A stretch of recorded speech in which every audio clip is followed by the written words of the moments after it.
In this video, we're going to learn one BA Halloween lesson. So let's get right into it.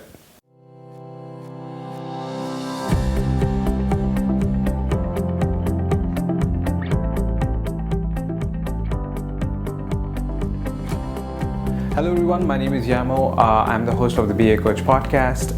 I recently did an episode with Heather and Jared where we talked about the 7 habits of highly effective business analysis professionals.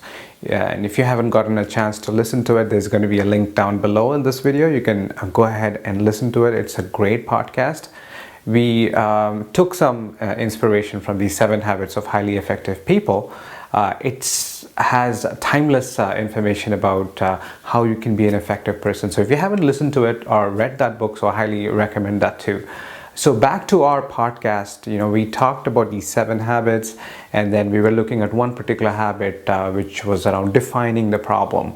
So Heather gave an example about a tragic incident that takes place on a Halloween night where a boy loses his life, and as a result of that, the municipality installs a bunch of speed humps, thinking that that's really the solution for the problem.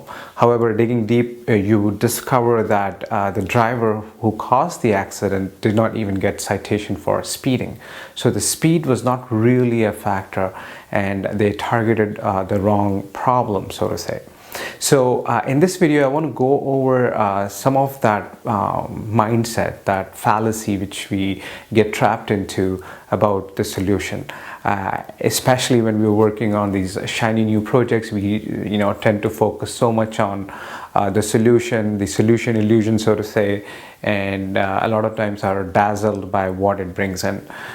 So there is a systematic method, it's called Socratic questioning. You can look it up. I'll probably post a link to that below this video. So just to give you a summary of what you could learn from that and extract and apply it in your practice as a BA is, I've come up with this acronym called CARE, where C stands for clarification, clarifying what is the purpose of this project. A lot of times we get into a project because it's there because you're the assigned BA for the project, but rarely we do take a step back and think about what might have really started that project. So it's good to sort of clarify that, maybe through some key stakeholders, through some SMEs. It helps you put things into perspective so that you can start defining the problem adequately. So next time if you're on a project, make sure you clarify, ask about what the project is about. It's a good place to start. The next one is assumptions. So this is one of my pet peeves, where a lot of stakeholders make some assumptions. Now some of these assumptions have no basis, so it's always good to question these assumptions, again in a very politically correct way, professional politically correct way, so that you can understand what went into the thought process of creating or initiating this project.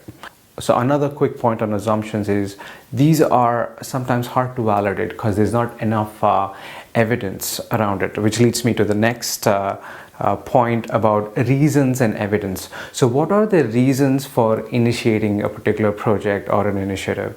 Is there enough evidence that if you implement this particular solution, you're going to actually get these results that you're aspiring?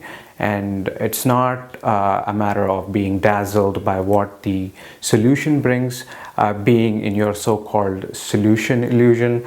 It's always a good practice to sort of build that reasoning and build that evidence in any project that you're working on. And lastly, examine the perspectives. So a lot of times we do get into this trap of not looking at what you could do without this project. Like sometimes the solution is doing nothing. So in that instance, you have to really look at what does the alternate world look like. And like in the example that we talked about, the Halloween example, would adding additional precaution, particularly on a Halloween night, prevent such an accident? So think about alternatives, examine perspectives, look at things differently, especially when you're working in a project. So all of these things help you to care. So this is what our acronym is, CARE. And if you know anything about me, I love acronyms. I think all BAs do. So next time you're starting a project, you're working on one, for that matter, even if you're in the middle of it, it's sometimes useful to care. So I hope you found this video useful and found some value in it. So next time you're on a project, don't forget to care. And please also don't forget to like and subscribe to our YouTube channel. I look forward to seeing you in our next video. Thank you.